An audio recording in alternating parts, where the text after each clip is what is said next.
Good afternoon, my people. What is going on, Wealth Our Way Nation? It is your main man, Charles Tank Harris, the founder and chief visionary officer of the financial literacy platform Wealth Our Way, where our motto is wealth is not only for the wealthy. I welcome each and every one of you to episode 136.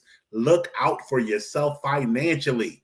I want to start, of course, with the attitude of gratitude and thank each and every one of you who are here with me live as I stream across the Wealth Our Way Facebook page and the Wealth Our Way Network YouTube page.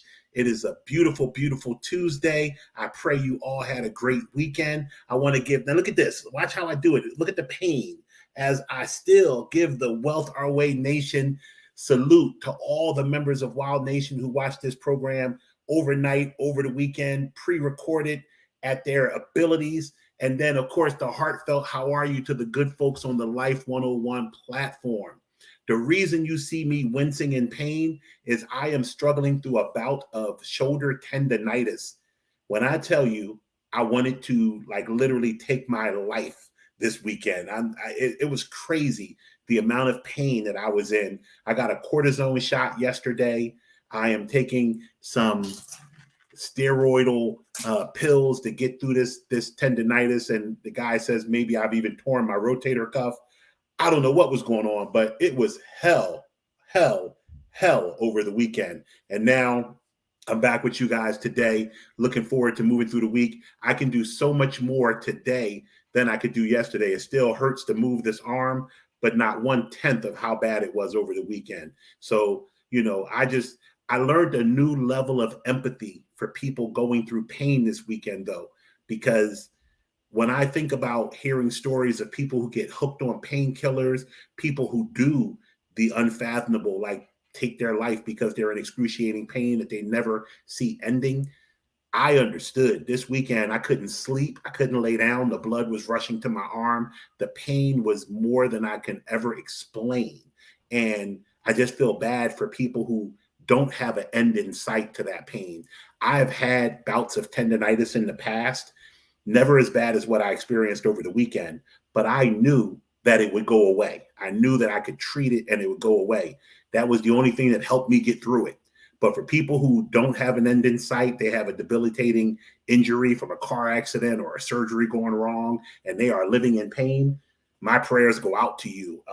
Like I said, I learned a new level of empathy. I will not joke about anybody's pain moving forward because this thing was crazy over the weekend. Anyway, moving through that, and thank you for all the prayers and the good wishes in the chat. I appreciate you all. I want to talk to you guys about something that I experienced personally last week and how big a deal this was financially for me.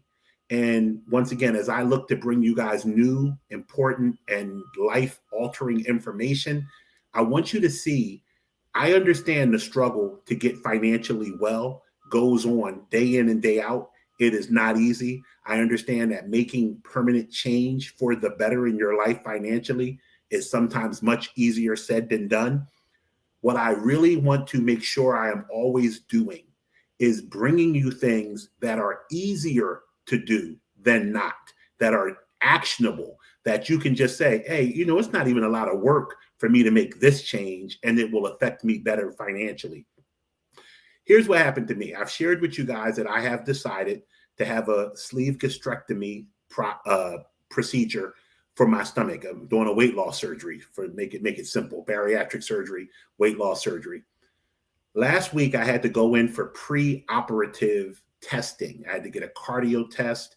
I had to get a pre-op evaluation.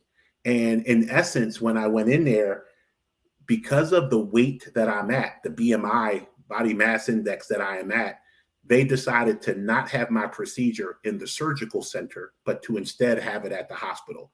So that's going to delay when I have my surgery. I was supposed to go in a week from tomorrow to have it at the surgical center. Now it's going to be in April because I have to go to the hospital. Here's what's interesting about this. Here's why I bring this up. What does this have to do with finances? When I went to see my doctor the very first time to talk about the surgery, I had already called into his office to prepare for this appointment. I gave them my medical insurance information.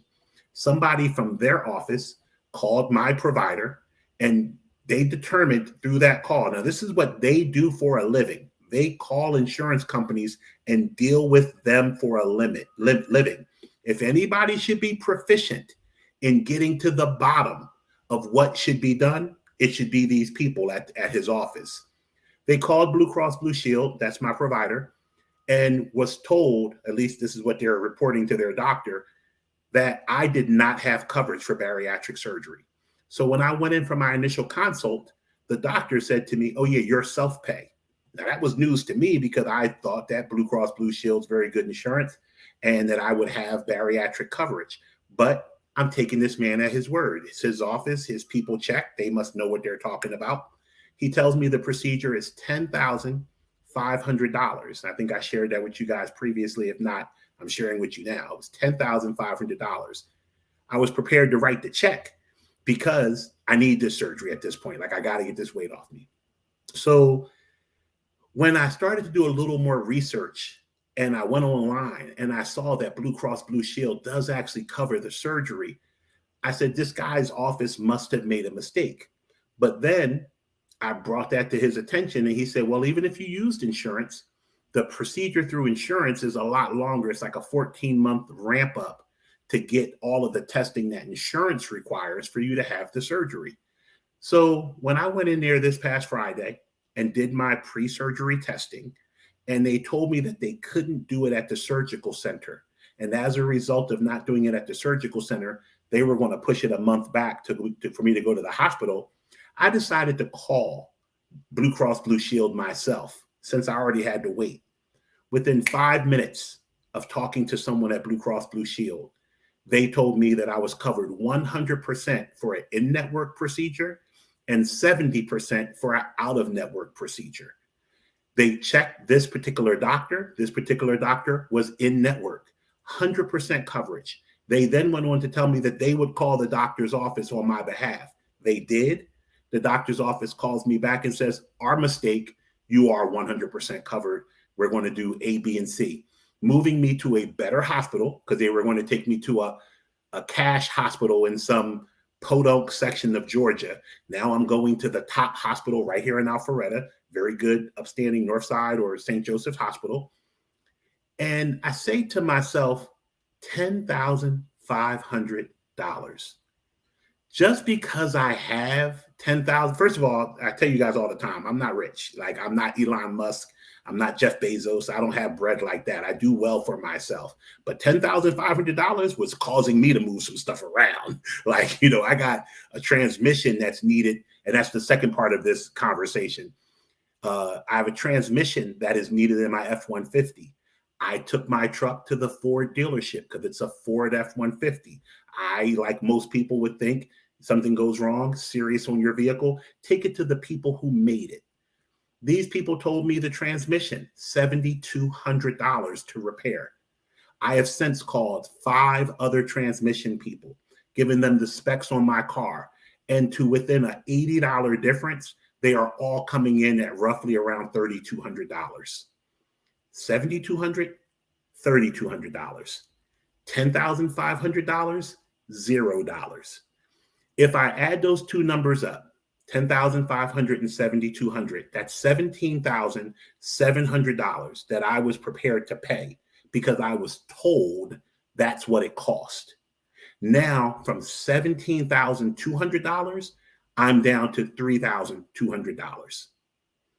17,200, 3,200, $14,000 difference. Perhaps you don't have big ticket items going on in your life to that extent, but who here is paying $13 more a month for something than they need to pay? Who here is paying $8 more for something that they're buying? I went and got gas the other day. Once again, I drive an F-150. There's a supermarket chain down here in Georgia called Kroger. I went and got a Kroger card so I can get my groceries. I've been getting my groceries from Kroger. So when I went to the pump the other day, gas was $4.29, pretty much all around my area. Kroger was $4.29 as well. But because I'm a Kroger supermarket customer, I was able to get 30 cents off a gallon. My truck takes 35 gallons of gas. That's $10.50 saved. I don't care who you are. Saving $10.50 is a good thing. So the name of this particular episode is to look out for yourself financially. There's a thing when you go out and do business and you buy stuff, they say caveat emptor, buyer beware. It is on you to make sure you are taking care of you. I can't tell you the number of times that I've called into an 800 number or some other customer service line to be told, we can't do that. That's not the way this is. I asked to speak to a supervisor. I may or may not get some satisfaction. I hang up. I wait a few minutes. I call back. I get a different person. I get a different result. And it saves me money or saves me time. It is on us to take care of us when it comes to our finances.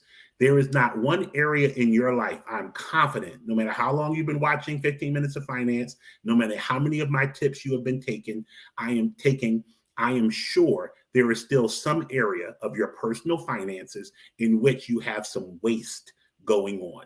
And there is nobody to protect you against that waste other than you. You have to look out for yourself financially. I was reading some Nerd Wallet articles over the weekend, and I'm going to share some of the Nerd Wallet information about rising interest rates, about 0% finance credit cards, and about increased interest rates on some savings accounts. We touched on that a little bit last week. I'm going to show you that information on Thursday. But there are so many ways for us to knock off $100, $200, depending on our income and expenses, $1,000 a month in some expenses. I know personally, I pay my bills ahead.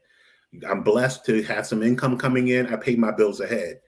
But I was looking at my own bills. I had to make this own change for myself. I've been talking to you guys on the internet now for almost 2 years, telling you about different financial choices. And yet every day I still find somewhere I can improve. So I know you can find somewhere to improve. I saw that I was paying all of my bills ahead. And I thought to myself, well, Tank, some of your bills have higher interest rates than other ones. Why pay them all ahead? Why don't you pay the ones with the lower interest rates on time and pay the one with the highest interest rate? All your extra money go on to that one so that you knock that one off faster. And then you can take that, not only the extra money you were paying on that bill, but the bill itself, and step down to the next one. We've talked about the difference between the snowball effect of paying off debt. Normally it's used on credit cards, but I have car notes, installment loans. It can be used across your debt portfolio. So we will talk about interest rates because interest rates are going crazy right now, and how to save money, consolidating debts, taking higher credit card rates and changing them over into home equity loans or lines of credit or installment loans that can be secured so that you can get a lower interest rate and save money. Everything about Wealth Our Way is about putting more money in your pocket, taking those savings, redirecting them into growth assets so that your net worth can grow. So I hope, if nothing else, my 2 stories on my transmission and my weight loss surgery has shown you that don't take people at their word. They're not out to get you. They just don't care about your situation as much as you should care about your situation. And ultimately, it's on you. So with that being said, please, please, please join us tomorrow night for the Financial Power Hour. I have NFL veteran Brandon Copeland coming on board. He is also a professor at the prestigious Wharton School at the University of Pennsylvania. Very dynamic guy, very great speaker. You've seen his brother Chad Copeland on talking about cryptocurrency. They're brilliant. The brothers are brilliant. Brandon will be on here for an hour tomorrow night talking about how he impacts the community, how he takes care of his personal finances, all through lessons he's learned on the football field. So I challenge each and every one of you to be here tomorrow night at 6 as we go from 6 to 7 with the Financial Power Hour. I promise you'll learn something new and interesting. And as always, even though it's going to take me a minute to move this arm up here and log off, I want to say wealth is not only for the wealthy. I will see each and every one of you tomorrow night on the Financial Power Hour at 6 p.m. Take care.